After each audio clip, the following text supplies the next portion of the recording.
Good evening, visitors. Welcome to the Australian War Memorial's last post ceremony. My name is Holly Pritchard, and joining us today from the Australian Army is Warrant Officer Class 1, Nicholas Vogt.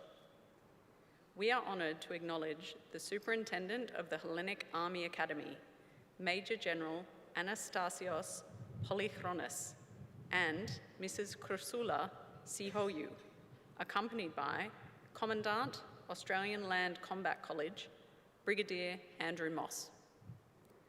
The Commander of the French Armed Forces in New Caledonia, Brigadier General Gabriel Soubrier, accompanied by the Ambassador of France to Australia, His Excellency Mr. Pierre-André Imbert, and the Director General, Campaigning and International Engagement, Commodore David Landon. We warmly welcome the Army Senior Non-Commissioned Officer Leadership Fellowship, representing the Naval Association of Australia, Mr. Alex McGowan, and representatives from the new entry officers course, Royal Australian Naval College, HMAS Creswell. We welcome the veterans who have served, those that are still serving, and the families that love and support them. The live stream of this ceremony is made possible by the Returned and Services League of Australia and the RSL and Services Clubs Association. We welcome members who are watching the broadcast of this ceremony across Australia. During this evening's ceremony, wreaths will be laid at the base of the Pool of Reflection by visitors to the memorial and students on behalf of Holy Spirit Primary School, visiting from Lavington, New South Wales, and students on behalf of Mount Mugger Cub Scouts. If you are able, please stand and join in singing the national anthem.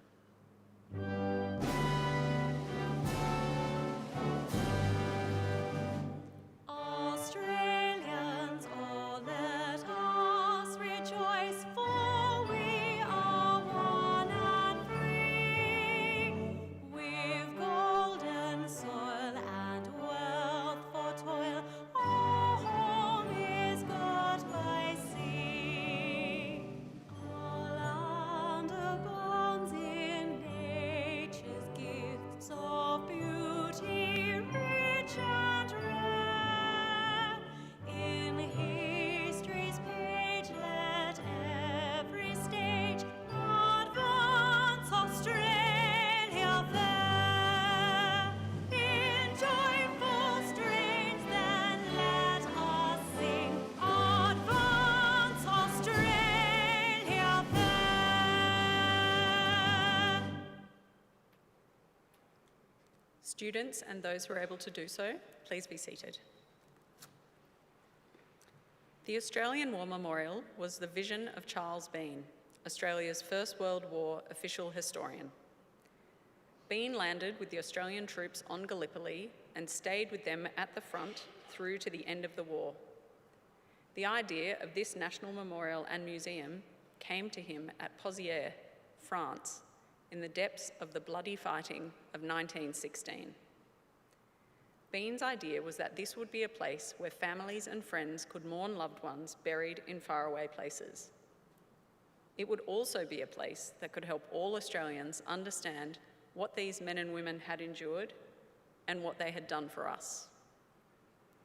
Bean's vision, to which we remain true, is best expressed as inscribed in the entrance to the memorial's galleries.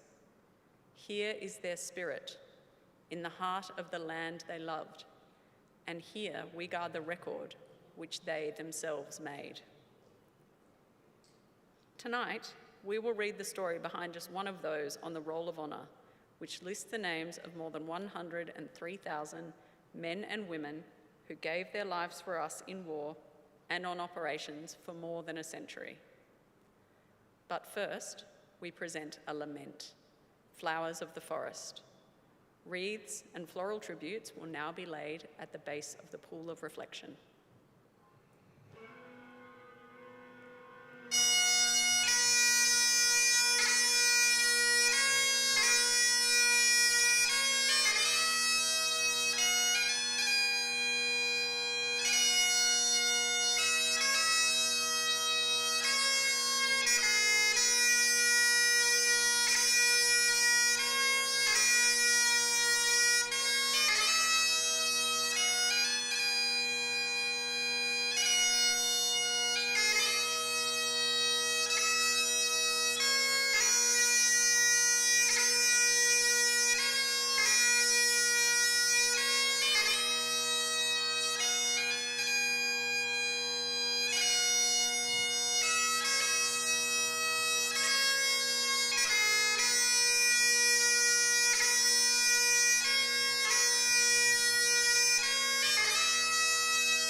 Today we remember and pay tribute to Private Frank Joseph John South. Frank South was born on the 20th of July 1981 in Melbourne in the suburb of Collingwood in Victoria. He was the eldest of 7 children born to Francis Frederick South, a bootmaker, and his wife Lilius. Frank received his education at the local state school and on completion started making a bootmaking apprenticeship with a firm based in Clifton Hill. When the First World War broke out in 1914, Frank was working as a bootmaker in Melbourne. Frank South enlisted in the Australian Imperial Force on the 9th of July 1915. He was assigned to the 12th Reinforcement Company of the 8th Infantry Battalion with the rank of private and commenced his short period of training in Australia. During this time, his younger brother, Arthur, was killed on Gallipoli following the Battle of Lone Pine. In late 1915, Private South travelled to Adelaide, from where he embarked on the 23rd of November on the troop ship Ceramic. After several weeks at sea, Private South eventually arrived in Egypt, where the AIF were being expanded and reorganised. There he was transferred to the newly formed 59th Battalion and was reunited with his cousin Percy Keynes. On the 18th of June 1916, Private South and his comrades began their journey to the Western Front. They arrived in the French city of Marseille and were immediately sent north towards the border of France and Belgium, which had been once the site of bitter fighting.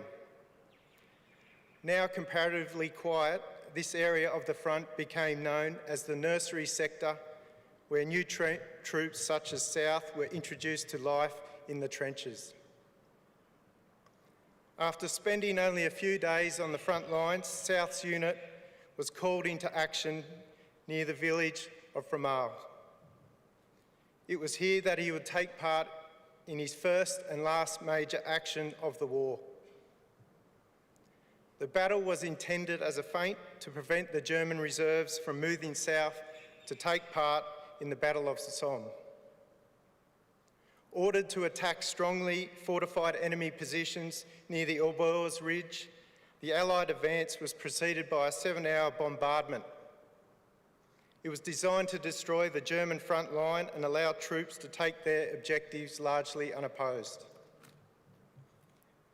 When the battle began in broad daylight, advancing units quickly realised that not only the artillery had been almost useless, but it had served as a warning to the enemy of an impending attack. As they jumped the parapet, Allied troops were quickly cut down in waves by murderous machine gun and artillery fire from German troops who had taken cover during the earlier bombardment. Though some made it to their objective, they were quickly forced to withdraw and were again caught under heavy fire during their retreat. By the time the battle was called off, the 5th Division alone had suffered 5,500 casualties in an attack which has been remembered as the worst 24 hours in Australia's entire history. Among these casualties was Private Frank South, who was killed in action during his unit's attack on Fromage just one day before his 26th birthday. His cousin Percy Keynes was also killed during the fighting. His final resting place was never uncovered. Today he is commemorated among the missing and unknown at VC Corner, Australian Cemetery in France. Private Frank South was 25 years old. His name is listed on the Roll of Honour on my right among almost 62,000 Australians who died while serving in the First World War. His photograph is displayed today beside the pool of reflection. This is but one of many stories of service and sacrifice told here at the Australian War Memorial. We now remember Private Frank Joseph John South, who gave his life for us, for our freedoms and in the hope of a better world.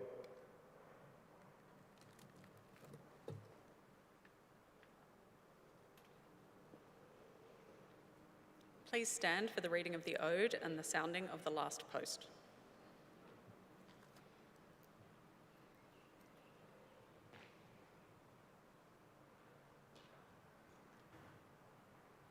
They shall grow not old as we that are left to grow old.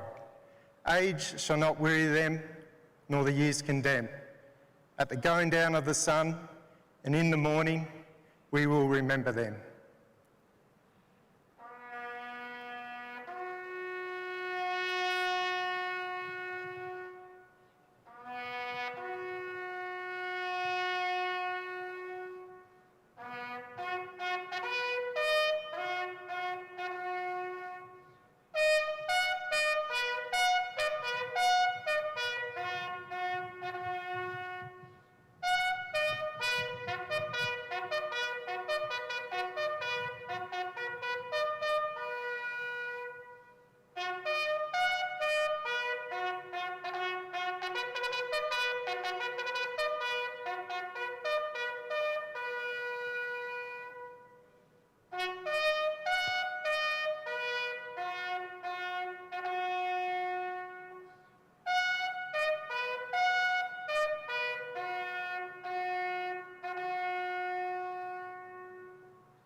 Lest we forget.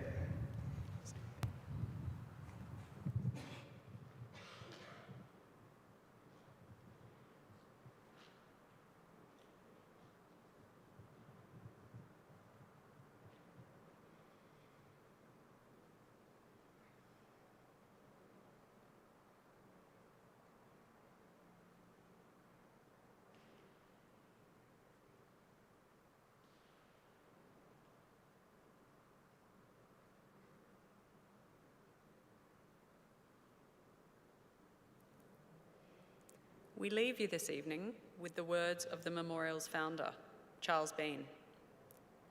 Many a man lying out there at Pozières or in the low scrub at Gallipoli, with his poor tired senses barely working through the fever of his brain, has thought in his last moments, well, it's over. But in Australia, they will be proud of this. Ladies and gentlemen, girls and boys, that concludes the last post ceremony. On behalf of the director, staff, and volunteers, we thank you for visiting the Australian War Memorial today and wish you all a very pleasant evening.